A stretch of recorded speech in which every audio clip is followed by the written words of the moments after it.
everyone, welcome to the part 3 video for the lesson Plants, Form and Function. The past two videos, we have already seen about the types of plants. We have also taken a look into the root system, the types of root system and the shoot system. And we've seen the correlation between the type of root system, the type of leaf and the type of plant, depending on whether it's a dicot or a monocot plant. In the second video, we have learned about the structure, the function, and the modifications of the roots as well as the stem. In this video, we are going to take a look at the structure, the function, and modifications of the leaf, and certain very important processes in plants too. Let's move into our lesson. Right from the lower classes, we have learned that the leaf is called as the kitchen of the plant. Why is it called the kitchen of the plant?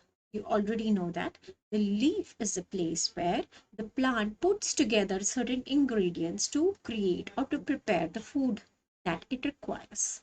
We also cook, right? We prepare the food, but the ingredients that we use are different from the ingredients that a leaf would use, which is the basic difference between a producer and a consumer.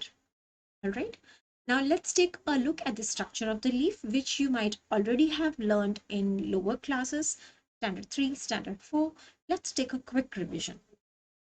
The leaf is connected to the stem through a stalk-like structure called as the petiole. The petiole is a stalk which connects the leaf to the stem. It arises from a point of the stem which is called as a node, and there are some projections which come to either side of the leaf of the petiole. That is in the junction between the stem and the petiole. There are some projections which come out, and these are called as stipules.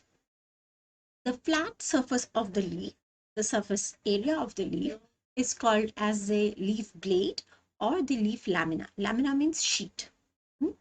The stem, the vessels which run through the stem, they are connected to the leaf through the petiole and then the midrib. So the midrib is the central vein which connects the leaf, or the continues a channel of the vessels from the stem and allows for the transport of food and water in either directions. The midrib is further subdivided into the veins, and the veins are even further subdivided into smaller veins. The point of the leaf is called as the tip. So these are the main parts of the outer the outer edge of the leaf is called as a leaf blade. Now when we look at the pattern of the veins of a leaf, uh, it can be different for different types of plants, as we've already seen for dicot and monocot plants. And this pattern of veins in the blade of a leaf is what we call as venation. The word that we use for it is venation. The veins are important for the transport of food and water, as we've already seen. And the leaf veins connect the blade to the petiole. And then from the petiole, it is connected to the stem. So this is what allows for the uniform transportation of food and water throughout the plant. Yes. Now let's take a look at the reticulate and the parallel venation. As you can see, the reticulate venation, in the reticulate venation, the veins, they further subdivide to form a network. You can see a network like pattern throughout the leaf lamina. Whereas if you look at parallel venation, the veins, they run parallelly to each other. They do not form a network, but they run in straight lines parallel to each other. So that is the difference between reticulate venation and parallel venation. Now let's quickly recap. Where do we see reticulate venation? We see reticulate venation in plants that are dicotyledonous and which have a taproot system. We see parallel venation in plants that are monocot and which have a fibrous root system. So the type of venation is to pea plant, is correlated to the parallel venation in what kind of plant? Yes, the reticulate venation seen in pea plant can be compared to the parallel venation which can be seen in any kind of monocot plant, say the banana plant. Okay, take a go at this one. Once again, the taproot system can be seen in the pea plant, and in the banana plant, the fibrous root system can be seen.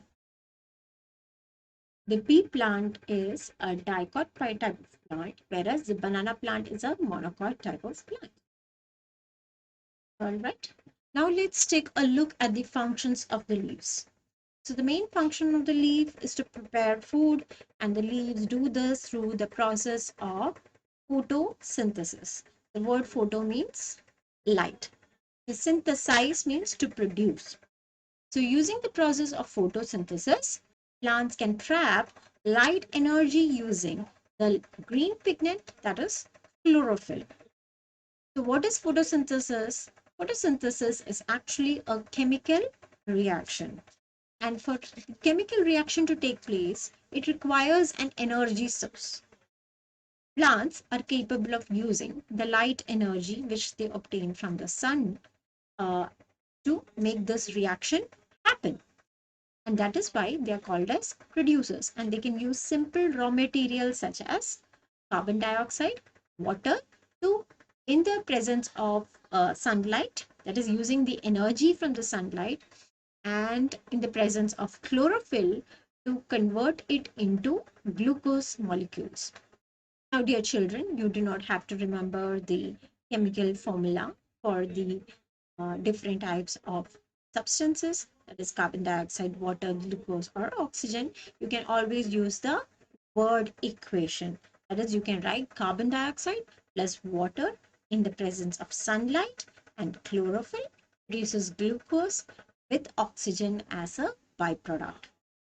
So photosynthesis just means putting together with light, using the energy from light. And what do green plants put together? They put together carbon dioxide and water to make their food. Isn't that amazing? We are not capable of doing that. That is why plants are called as producers. They can produce food. Let's take a look at this. This is what you need to remember. Putting together water and carbon dioxide. Water is absorbed from the roots, and carbon dioxide enters into the leaf through certain structures which are called as stomata in the leaves. We will learn more about the stomata later on in this video. In the presence of sunlight to produce oxygen as well as simple sugars such as glucose. The glucose is then converted or is made into chains of large molecule which is called as the starch. The starch is what is stored as food in other parts of the plant, and the starch is what we can test using iodine. As you've learned earlier, you can use iodine to test for starch in a potato. So this starch is prepared through the process of photosynthesis, and oxygen is released into the air through the same stomata through which the carbon dioxide is taken in. Now let's think. What about plants with non-green leaves?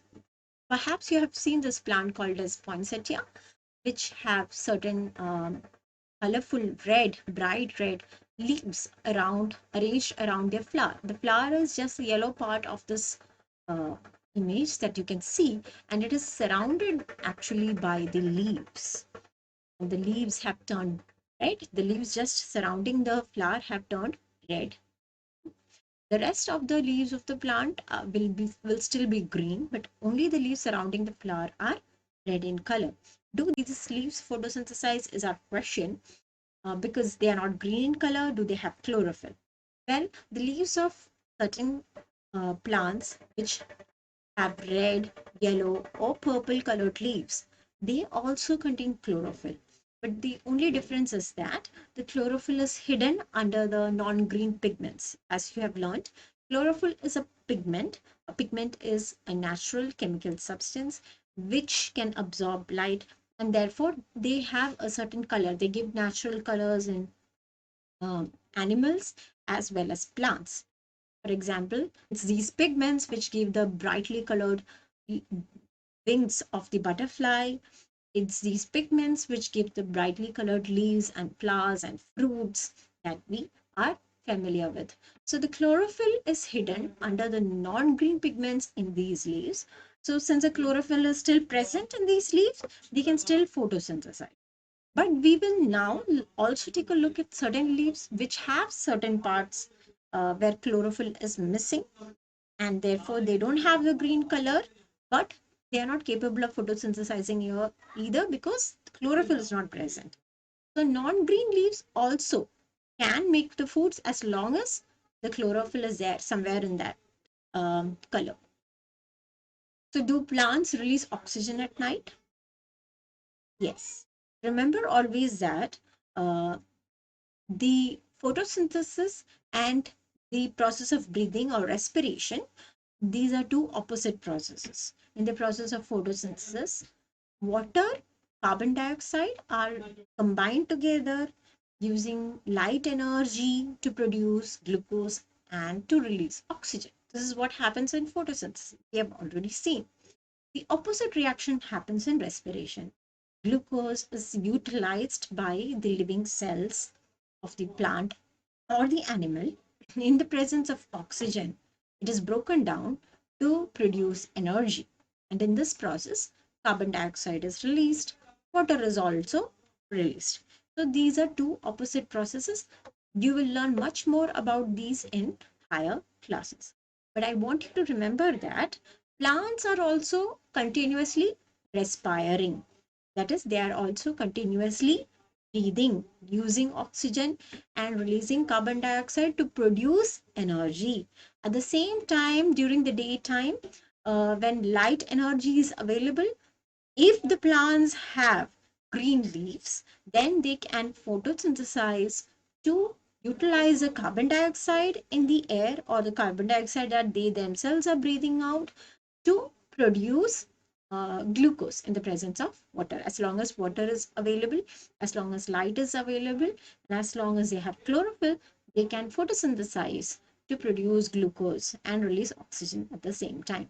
So both the processes happen parallelly during the daytime and during the nighttime. Because light energy is not available, the plants do not photosynthesize, but respiration still takes place.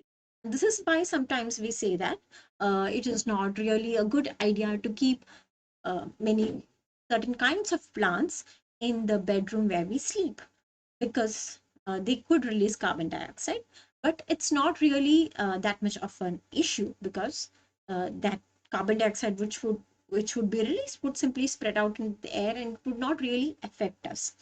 Also, there are certain kinds of plants which do photosynthesize, or which can prepare food or release oxygen even during the night.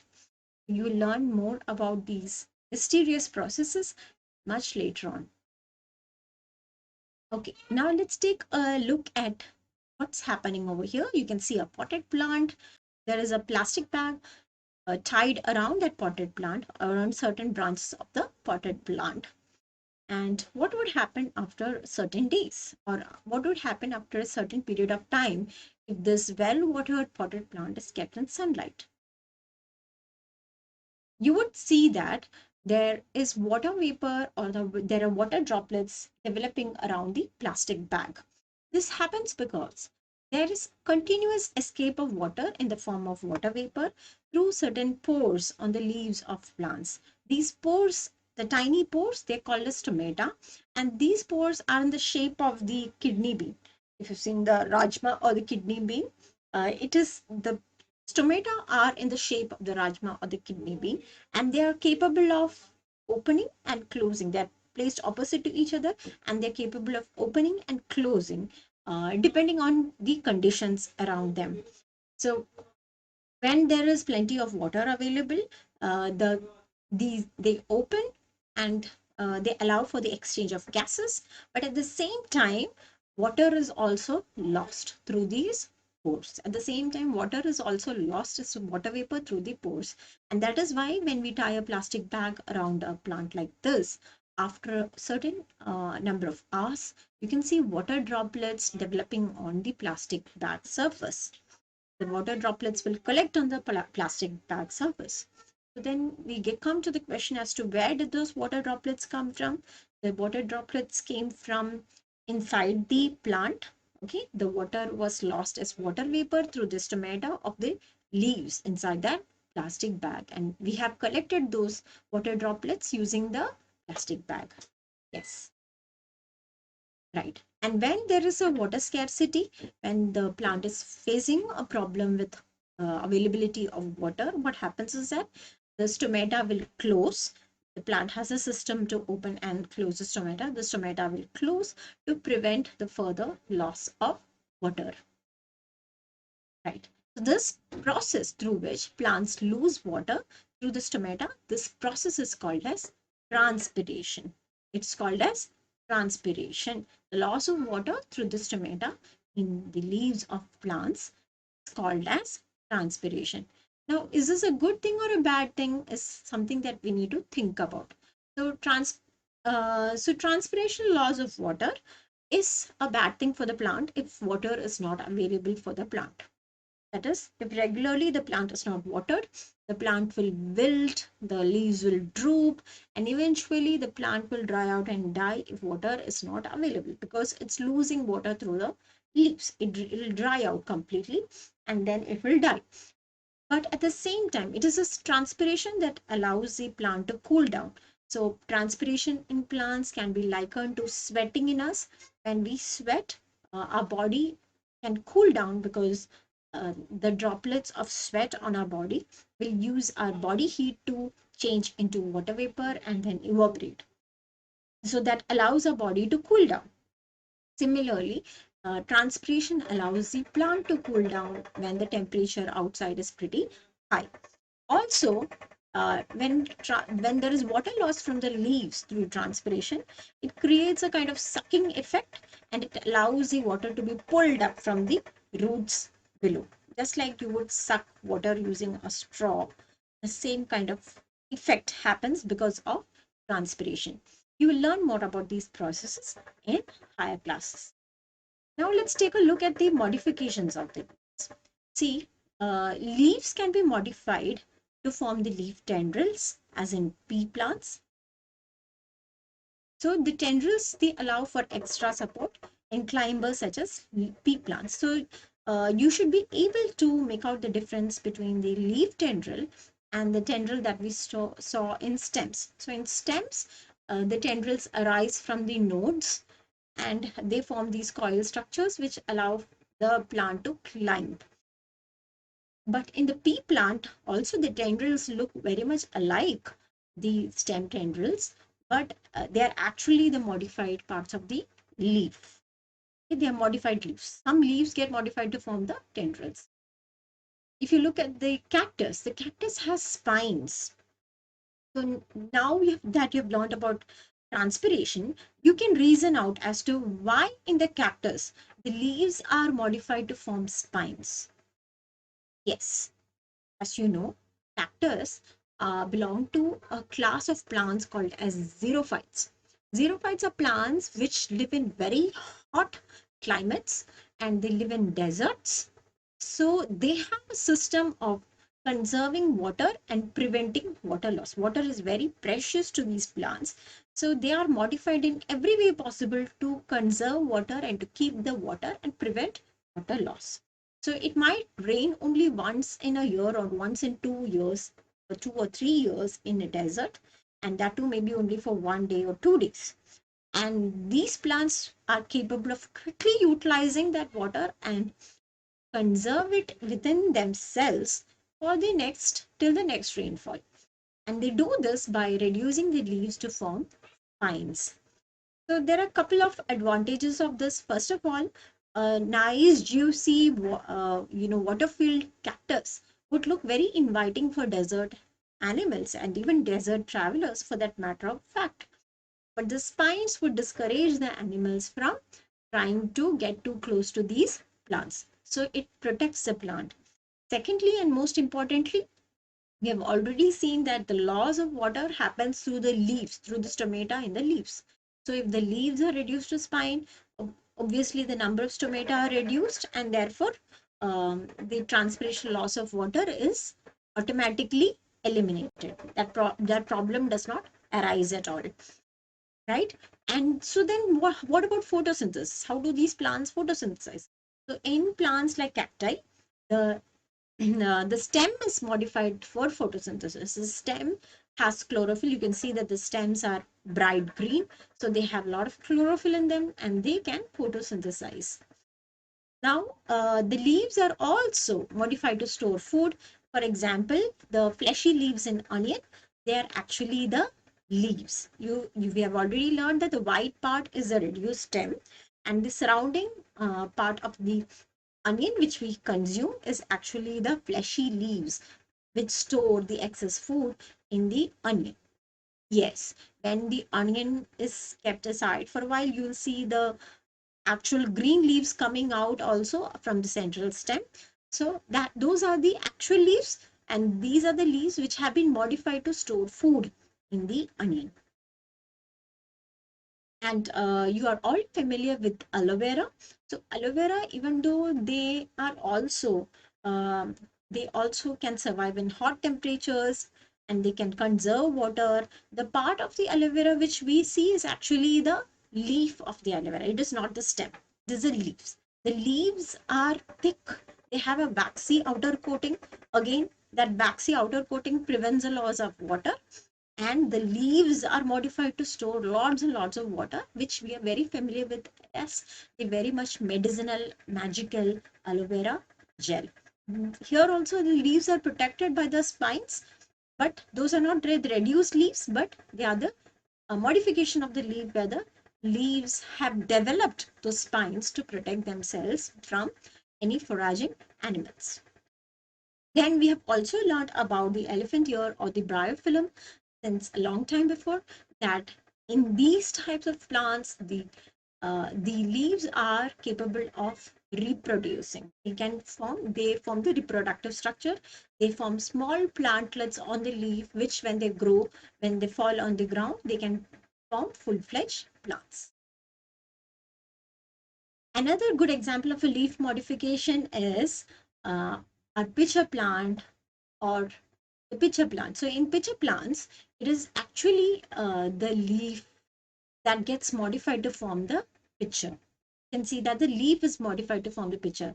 The pitcher is actually the petiole of the plant, and the leaf blade forms the lid of the pitcher plant. That is a modification in the pitcher plant. That is also a special modification of the leaves, just for your information.